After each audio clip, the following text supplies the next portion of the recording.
Hello everybody, and in this video I'm going to be talking about diet and community health. And for me, I think that this is one of the biggest foundational problems with our approach to improving community health.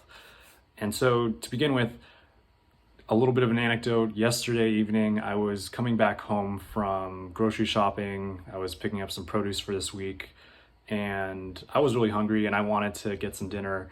And I was walking through a few restaurants, just looking at the menus, looking at the food, and all the options that I was seeing in my area in Southern California were basically just these things that have been out for many hours. They were, really salted, had been deep fried, and it was really just junk food. Like everywhere I went, it was just really quick, easy, convenient food that, in less than a minute, they'll scoop whatever amount and throw it in a styrofoam container, give it to you, and there's dinner, and you're done. Like it's fast, it's easy. You can just throw out the styrofoam container when you're done, and I'm not going to say it's cheap because it's not really cheap. But it's just so convenient that people say it's worth it. Like, I'm tired, I'm hungry, I'll just do this easy thing.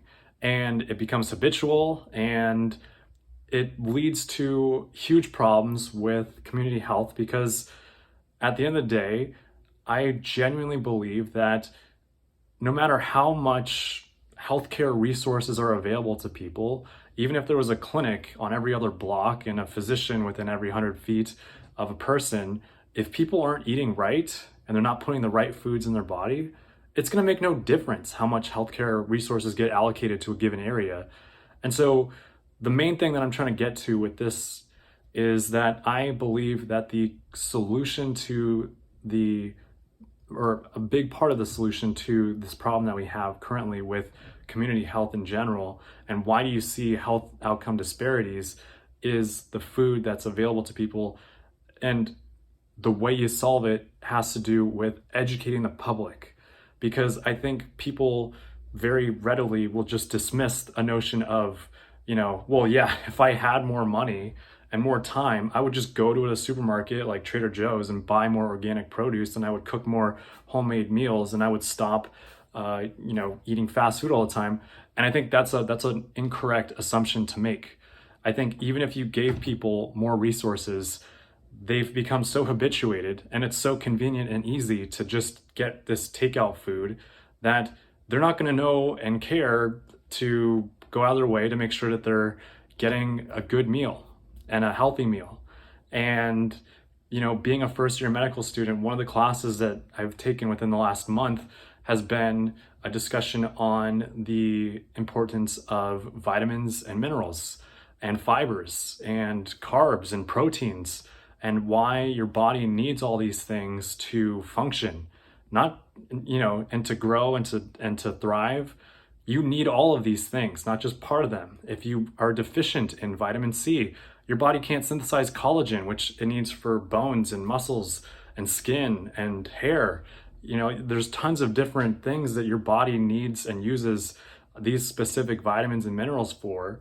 And if all you do is eat these fast food takeout options that, maybe they taste great in the moment, but in the long run, they do not get you what you need. They do not get your body what it really needs. If people don't know this because it hasn't been communicated to them effectively, then they're going to continue to make these decisions no matter how many more healthcare resources get allocated to an area. And so for me, just reiterating my point, the solution to this problem, I believe, is in large part going to be finding ways to educate and effectively communicate to communities why it's so important to have healthy, balanced diets. And the thing I will also say, because I've been living on my own now for, a good while, is that, in this area where there really aren't many good takeout options, like I don't go out to eat, in part because I'm trying to save money because I'm a student, but also in part because I can't find anywhere that I think is good. And I'm sorry to put it this way. I don't mean to insult people, but what I mean by that is I haven't found any place that really, like I just want like a really simple, clean salad or a really simple, clean burrito with not a bunch of crap put in it or whatever. It's just like I know exactly what goes into my food. I can control that. I can control what goes into my body. I can make sure that like I'm getting to drink some orange juice or have an apple or a banana, each day. Just have some good, clean produce. And I think an incorrect assumption that people are making and thinking is that like, oh, having all this organic produce, it's not even organic, but having all this produce around the house is really expensive compared to what it costs to do takeout. So that's why people do takeout, is because it's so much cheaper. The answer is no. Like the chicken that I buy at Walmart is $1.99 a pound. And I guarantee you, if you go to KFC or some other fast food chain, you're gonna spend way more than $1.99 per pound on chicken. Like, it's not the cost-effective option. It's the easy, fast option, but it's not cost-effective. It might be, it's not cheap. Like, and these things will rack up. And so, I think my hope is that we can get better at showing people why it's so important to eat right and to exercise, but that's a separate conversation. But to eat right is incredibly important, because it doesn't matter what else we do. It doesn't matter how many drugs we give somebody or how many surgeries we do to that person. If they're not eating right and taking care of themselves, then no amount of external resources are really going to be able to help them at the end of the day. And so I know that like we live in America. It's capitalism, it's libertarianism. Like, we don't want to have rules. Like, we don't want people to be forced into only buying specific things at the grocery store.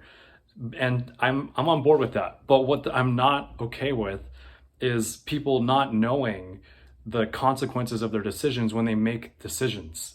If they don't know that the actual cost of having that soda and those French fries and this burger is that you're now way more likely to be a type 2 diabetic after doing that for a few years than you would be if you just instead did some home cooked meals each week, then people are not making informed decisions. And that's not how capitalism is supposed to work.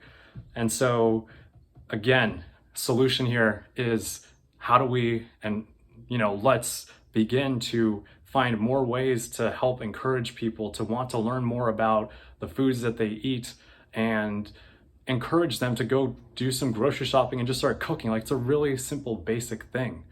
And I think because it's so simple and because it's so basic, people are like, no, we gotta, let's focus on how do we, prevent pre-diabetics from, becoming actual type 2 diabetics. Like, let's get metformin out there and spend a lot of money on drug companies to do this. And drug companies are very influential and they've got tons of money and power.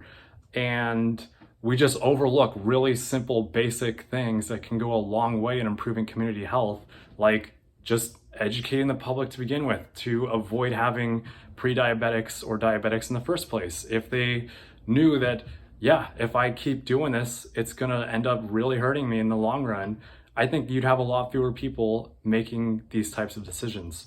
So I'm gonna end things with that. I hope that this is interesting. If you guys have any questions, I'm happy to hear them, and I'd love to hear your comments too. I think this is definitely a very pressing and important topic that impacts all of our health. And so I hope everyone out there is doing well. Let me know, and I'll talk to you guys next time.